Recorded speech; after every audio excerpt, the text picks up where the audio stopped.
Welcome to the Rim Break Rodeo. We hope this video helps. You begin by protecting your data, so back up to Google Drive or a PC now. Once done, perform a force restart by holding power and volume down for about 10 seconds. This clears many temporary display faults. Next, make sure Android is current. Go to Settings, System Update, and install any pending patches. These steps address most software causes of a green screen and avoid unnecessary repairs, so don't skip them before deeper troubleshooting. Next, narrow down the cause by booting into safe mode to see if third-party apps trigger the green tint. If the problem persists, reboot into Recovery, Power plus Volume down, then choose Recovery, and wipe the cache partition. This clear system caches without erasing personal data.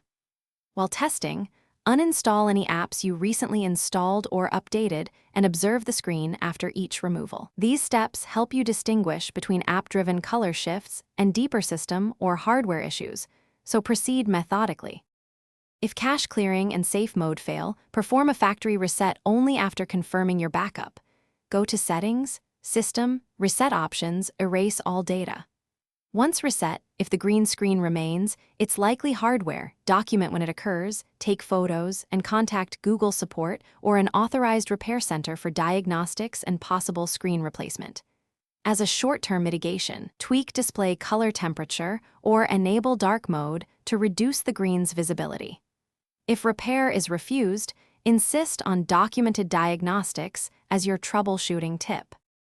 Thanks for watching. Consider subscribing if we helped you.